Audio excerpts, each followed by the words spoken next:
Amis des LED, amis des plantes, bonjour. Alors aujourd'hui je vais vous faire une petite vidéo sur la V4 pour vous montrer les réglages de tension. Pour vous montrer aussi le principe électrique sur la V4. Alors ça c'est une lampe d'abord 2x50, 2x3 spots. Donc il y a 4 ventilateurs qui sont des ventilateurs en 24 volts, donc tout est câblé en 24 volts, les cartes et les ventilateurs. Ici on a 6 cartes, c'est une lampe qui convient très bien pour une 60-60. C'est une lampe qui fait 120 watts, il faut compter 20 watts par carte exactement, alim comprise. Donc c'est le hasard qui a voulu ça, c'est très bien parce que bon, c'est facile à calculer maintenant. On sait que une carte consomme 20 watts. Donc j'utilise des alims Minwell ELG 200. Avec ça, je fais à peu près, je couvre à peu près l'ensemble de ma gamme V4. Ce qui est très pratique. Bon, je peux alimenter, alors avec une alim comme ça, c'est une alim 200 watts. Je pourrais alimenter jusque 3 rails comme ça. 3 rails de 50 cm, 3 spots, 60 watts. Là, j'en mets que 2. Bon, on va consommer simplement 120 watts. Hein. Je peux me brancher, sinon, sur une alim comme ça, je peux brancher deux rails d'un mètre. Comme j'avais montré sur la vidéo Proto V4. Hein.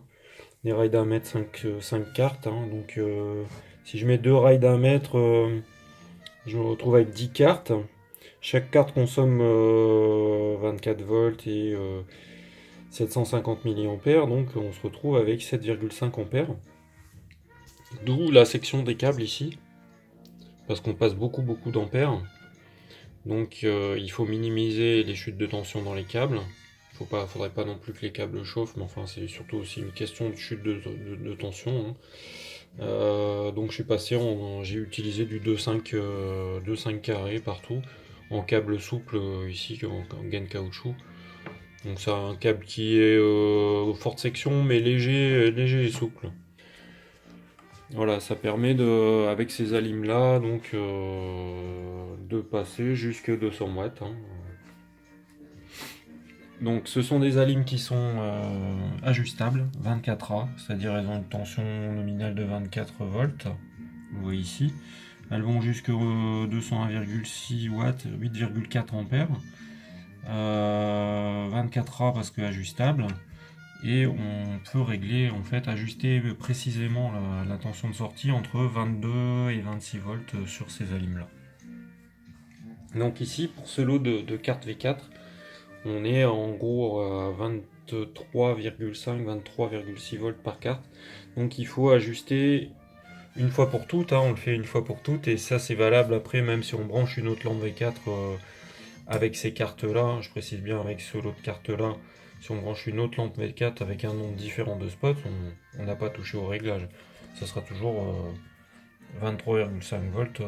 Voilà. Donc toutes ces alims là, moi quand je les expédie, elles sont déjà paramétrées.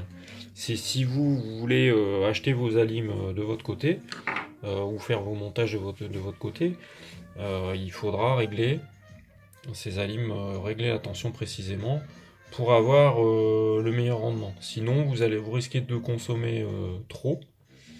Ou alors les cartes, les puces de régulation sur les cartes n'arriveront pas à fournir les 750 mA en nominaux que j'ai prévu pour ces cartes là. Donc ici si je branche, donc on a 6 cartes de 20 watts, donc on devrait être normalement à 120 watts. Et on est à 130, un peu plus de 130. Donc il y a 10 watts de perdu. Ces 10 watts là ils vont partir simplement en chaleur. Donc il faut réduire la tension. Ici, là j'ai 25-72.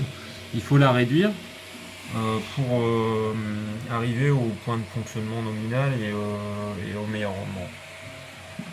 Donc ici, si vous retournez la ligne, ici vous avez un potentiomètre d'ajustage de tension à droite et de courant à gauche. Celui de courant, vous ne touchez pas.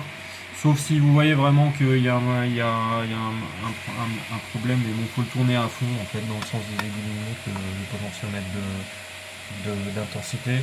Normalement il est déjà à fond quand vous achetez les alims. Donc ici je mets un petit tournevis et je vais régler à 23,5, 23,6.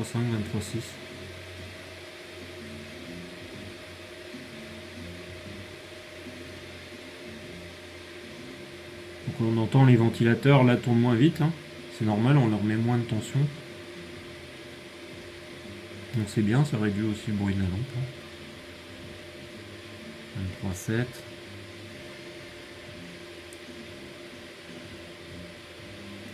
Voilà, 23,54, 23,58. Bon là on est bon. Là on est bon, on est en nominal. Et là on est à 118 watts,7. Donc voilà, en gros on est bon, hein. On n'est pas à 1 watt près non plus, hein. Voilà, donc pour prendre ici cette tension, hein, c'est simple, hein. On va sur une bande sur le fil rouge, une bande sur le fil noir. On prend la tension en continu, hein, en DC. Voilà, donc là je peux éteindre mon voltmètre. Ici je peux remettre le petit capuchon là sur le potentiomètre de réglage de la ligne. Donc ces alimes là, il faut les laisser respirer, elles ont une dissipation passive, hein. Il ne faut pas les enfermer dans une boîte, hein. Le mieux c'est de les suspendre dans la box, ou les mettre sur le toit de la box. Voilà, l'idéal c'est quand même de les mettre au plus près de la lampe pour avoir la longueur de câble ici la plus courte possible. Plus on aura une longueur de câble courte, moins on aura de chute de tension dans les câbles, et puis moins on utilise le câble aussi, donc c'est mieux. Ici on amène le 24 volts à l'autre rail, hein, par ce conducteur là. Là il n'est pas de la même section parce que la distance déjà et la longueur du câble est plus faible. Plus le câble est long et de faible section, plus on a une chute de tension dans le câble importante. Et plus le câble va être amené à chauffer. Donc voilà, si la distance est très courte, on peut mettre des petits câbles. Si la distance est très longue, il faut mettre des fortes sections. Et ça se calcule, hein. Donc ici, il y a une bande de libre ici que j'ai utilisée pour brancher mon voltmètre. Là, je peux débrancher, on va refermer. Voilà. Donc c'est un spectre blanc, hein. C'est le successeur du V2.5. Le V2.5 il était violet. Et là on est blanc parce qu'on a rehaussé énormément le signal. Donc on a toujours les mêmes quantités de bleu et de rouge, des deux types de rouge. On a rajouté une LED en plus d'une couleur différente encore pour booster et l'énergie et le signal. Et puis les LED bleus étaient remplacés aussi par des cool white qui émettent plus aussi dans la zone vert jaune. Donc on a un rendu qui est complètement différent du V2.5. V2.5 on avait un IRC qui était vraiment très très bas. Là on a une IRC qui est pas loin de 65 je crois. Et une température de couleur de 2000 Kelvin. Donc c'est un blanc. Ça donne l'impression d'un blanc chaud, mais bon, c'est ça. Ça frappe fort sur la rétine, hein. Donc ces lampes-là, surtout protégez-vous les yeux avec des bonnes paires de lunettes de soleil. Ça sert à rien de prendre des lunettes spéciales LED, hein. Ça c'est du marketing. Prenez une bonne paire de lunettes de soleil et ça fera très bien le job, hein. Donc, je vous montre un petit peu après la conception de la lampe. C'est très simple, hein. Ici on a sur une carte, donc d'un côté à droite on a plus moins, de l'autre côté on a plus moins. C'est le 24 volts, hein. Donc le 24 volts il arrive à une carte, il repart vers l'autre carte. Le plus, le rouge toujours sur le plus, le moins toujours sur le noir. Voilà, et puis ici, alors sur les anciennes cartes qui étaient en courant, il fallait fermer le circuit ici au niveau de, ce connecteur-là, il fallait fermer le circuit. Là, il faut surtout pas fermer le circuit parce que vous mettez tout en court-circuit, vous mettez l'aliment en court-circuit. Donc c'est simplement le 24 qui est ici. Donc une fois que si vous utilisez ce type de carte, si vous les achetez en pièces détachées, que vous montez vos lampes vous-même, il faut impérativement après tropicaliser votre carte. Soit vous mettez un gros coup de bombe sur la carte, soit vous prenez un pinceau, moi c'est ce que je fais, je prends un pinceau, je mets ma bombe de vernis, je mets du vernis acrylique, donc c'est de la CC11.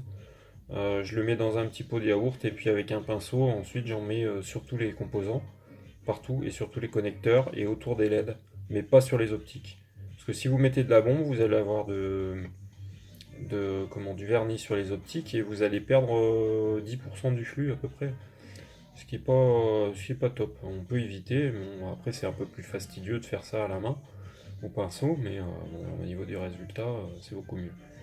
Donc comme ça, votre carte sera complètement isolée, donc elle pourra éventuellement, même si vous avez un brumisateur, tout ça, ça nuira pas à la carte. Et puis surtout aussi, si en fonctionnement, si vous laissez vos cartes nues comme ça, et qu'en fonctionnement vous mettez votre doigt sur la lampe ici et vous créez un court-jus là au niveau de l'électronique, ça va pas bien se passer, la carte elle risque de vraiment pas bien aimer. Donc attention à tout bien tropicaliser. Voilà. Une fois que cette carte-là elle est bien tropicalisée, après tout le système il est au niveau sécurité, on ne peut plus sécuriser vu que tout est en 24 volts. Hein, et c'est pas la, il y a une forte intensité. On peut avoir une forte intensité avec deux rails d'1 mètre par exemple. On peut avoir une tension, une intensité très importante de 7,5 ampères. Mais c'est pas dangereux du tout. Ce qui est dangereux, c'est la tension. Et là, comme on n'a que 24 volts, bah, ça correspond aux normes des salles de bain, en fait, des éclairages de salles de bain. Donc on pourrait, pour revenir à la section de câbles, hein, on pourrait concevoir une lampe avec 30 cartes, par exemple, avec 6 rails d'1 mètre. 6 rails d'1 mètre.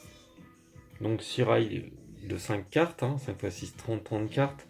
30 cartes, 30 fois 750 mA. 22,5 ampères. Donc vous allez passer, parce qu'il existe des Minuel comme ça, des 600 watts, des HLG 600 watts, vous allez passer 22,5 ampères, plus les ventilos, donc quasiment 23, enfin 22,8 ampères, quelque chose comme ça, presque 23 ampères. 23 ampères au niveau de la section de conducteur, ça devient énorme. Donc après, il faut partir de là. En sortie d'Alim, il faudra un conducteur très très forte section. Et puis tout de suite à la sortie de l'Alim, repartir sur des conducteurs au moins en 2,5 carrés comme ça. Et puis mettre les câbles les plus courts possibles. Donc moi j'ai décidé en fait de n'utiliser que des ELG 200 ou des ELG 240 pour avoir une standardisation aussi des sections de câbles, pas se retrouver avec des câbles énormes, des sections énormes. Ouais, voilà, le principe de la V4. Donc j'espère que cette petite vidéo vous a plu, et puis si vous avez des questions techniques ou autres, n'hésitez pas. Hein. Voilà, vous avez mon contact par mail. Voilà, en tout cas, merci de suivre mes vidéos. Et puis à bientôt, je vous fais d'autres petites vidéos sur la V4 pour vous montrer l'ensemble de la gamme.